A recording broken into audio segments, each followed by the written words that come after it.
Breaking news. Kadapa జిల్లా పుణ్యక్షేత్రమైన గండి వీరాంజనేయ స్వామి ఆలయంలో flexi వివాదం చోటు చేసుకుంది. శ్రావణ మాసం మహోత్సవాల్లో భాగంగా ఆహ్వాన పత్రికలలో ఎక్కడా కూడా deputy CM Pawan Kalyan photo వేయకపోవడంతో జనసేన నాయకులు ఆగ్రహంతో ఉన్నారు. ప్రధాని నరేంద్ర మోదీ పవన్ కళ్యాణ్తో కూడిన ఫ్లెక్సీని ఆలయ సమీపంలో ఏర్పాటు చేశారు పులివెందుల జనసేన నాయకులు. నిబంధనల ప్రకారం ఆలయ ప్రాంగణంలో ఎలాంటి ఫ్లెక్సీలు వేయకూడదని ఈవో వెంకట సుబ్బయ్య చెప్పారు. దీంతో ఫ్లెక్సీ ఏర్పాటు విషయంపై జనసేన నేతలకు ఈవో వెంకట సుబ్బయ్యకు మధ్య వాగ్వాదం చోటు చేసుకుంది. ప్రోటోకాల్ ప్రకారం ఆహ్వాన పత్రికలో డిప్యూటీ సీఎం ఫోటో లేకపోవడంతో బ్యానర్ ఏర్పాటు చేశామని పులివెందుల జనసేన సమన్వయకర్త హరీష్ చెప్పారు.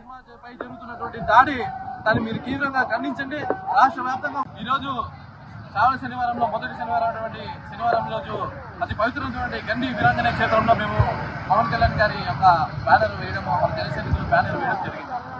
ఇక్కడ జరుగుతున్నట్టు పవన్ కళ్యాణ్ గారి మీద జరుగుతున్నట్టు అన్యాయాలు ఏ విధంగా అనేది ఒక నిదర్శనం మాత్రమే. అదేవిధంగా ఒకసారి చూసుకుంటే మేము ఈరోజు గండి శనివారం రోజు ఇక్కడ రోడ్లో వేసినటువంటి ఒక బ్యానర్ ని ఈ విధంగా చింపేసి దేవుడు ఉన్నారని కూడా చూడకుండా, పవన్ కళ్యాణ్ గారు ఉన్నారని చూడకుండా నిర్దాక్షణంగా చింపేసి రోడ్డు మీద వేయడం అనేది జరిగింది.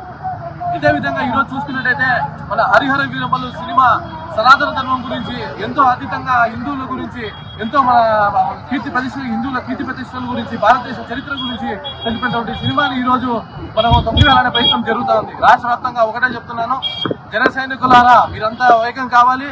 మన హరిహర వీరమల్లుపై సినిమాపై జరుగుతున్నటువంటి దాన్ని మీరు తీవ్రంగా ఖండించండి. రాష్ట్ర వ్యాప్తంగా కూడా అది సనాతన ధర్మానికి, హిందువుల యొక్క కీర్తి ప్రతిష్టలకు, అదేవిధంగా ఒక నటుడి యొక్క నటనకు చేస్తున్నటువంటి ఒక నిదర్శనం ఆ సినిమా. దయచేసి మీరందరూ నిలబడి అలాంటి సినిమాలు ఇంకా ప్రోత్సహించాలి. ఈరోజు శ్రావణ శనివారంలో అయితే ఈ వ్యవహారంపై ఎంత సర్ది చెప్పుకున్నా వినకపోవడంతో తప్పైపోయింది, సిబ్బంది అంతా కలిసి కాళ్లు పట్టుకుంటామని ఈవో వెంకట సుబ్బయ్య చెప్పడమే కాకుండా జనసేన నాయకులు కాళ్లు పట్టుకునే ప్రయత్నం చేశారు. ఇది గమనించిన సిబ్బంది ఈవోను కాళ్లు పట్టుకోకుండా నిలువరించారు. అయితే పవిత్ర పుణ్యక్షేత్రంలో ఫ్లెక్సీ గొడవ చివరకు కాళ్లు పట్టుకునే వరకు వెళ్లడంపై పలువురు విమర్శలు చేస్తూ ఉన్నారు. ప్రయత్నం జరుగుతూ ఉంది. రాష్ట్ర వ్యాప్తంగా ఒకటే చెప్తున్నాను, జన సైనికులారా మీరంతా ఏకం కావాలి. మన హరిహర వీరమల్లుపై సినిమాపై జరుగుతున్నటువంటి దాన్ని మీరు తీవ్రంగా ఖండించండి. రాష్ట్ర వ్యాప్తంగా కూడా అది సనాతన ధర్మానికి, హిందువుల యొక్క కీర్తి ప్రతిష్టలకు, అదేవిధంగా ఒక నటుడి యొక్క నటనకు చేస్తున్నటువంటి ఒక నిదర్శనం ఆ సినిమా.